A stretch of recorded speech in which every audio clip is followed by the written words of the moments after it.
Ça y est, il est officiel. Lui, c'est le LG G5, le nouveau smartphone haut de gamme de chez LG. J'ai choisi de vous en parler aujourd'hui parce que c'est certainement l'un des smartphones les plus innovants du salon, notamment de par son aspect modulaire. Je suis Mickaël d'Android MT et je vais tout vous dire sur les modules du LG G5.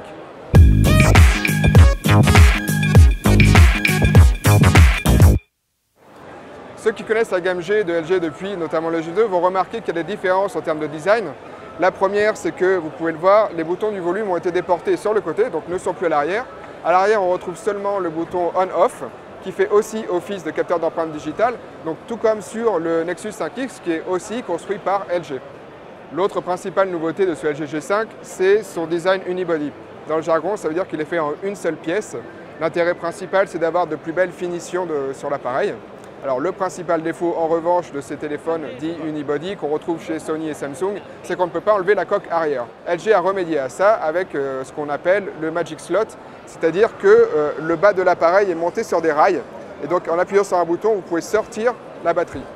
LG a développé deux modules, le Cam Plus, donc c'est une caméra qui vient se clipser sous l'appareil et qui va vous permettre d'agripper le téléphone. Il y a une molette qui permet d'accéder au réglage manuel et vous avez également un déclencheur de prise de vue.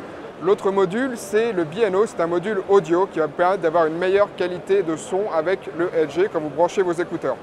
Alors ce module, il est doté d'une deuxième prise jack, donc la prise jack qui se situe au-dessus de l'appareil ne sera plus effective, ce sera seulement la prise jack en dessous de l'appareil, la prise du module. Ces deux modules vont bien sûr appeler d'autres modules, on imagine que des développeurs, des concepteurs vont venir créer des choses qui vont pouvoir s'insérer dans le téléphone. On peut même imaginer par exemple un capteur graphique qui va venir booster les performances de l'appareil, carrément un objectif qui va pouvoir permettre aussi d'améliorer la qualité des photos grâce à un zoom qui sera cette fois digital et non plus numérique.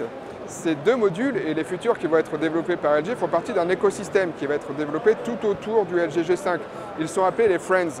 Les Friends, c'est aussi des objets connectés. LG a développé un Rolling Bot, un robot roulant, une Action Cam qui fait du live streaming et une caméra à 360 degrés de la même manière que Samsung a pu la lancer. Donc il va y avoir un vrai marché autour des casques de réalité virtuelle et d'ailleurs LG a lancé aussi un casque de réalité virtuelle qui est beaucoup plus léger, plus fin comme vous pouvez le voir. Et pour finir, le prix de ce LG G5 c'est 799 €, la disponibilité c'est début avril. Pour les modules, on n'a pas encore de date précise ni de prix, ce sera certainement courant avril-mai. Bien sûr, on vous tient au courant, alors restez branchés sur Android MT.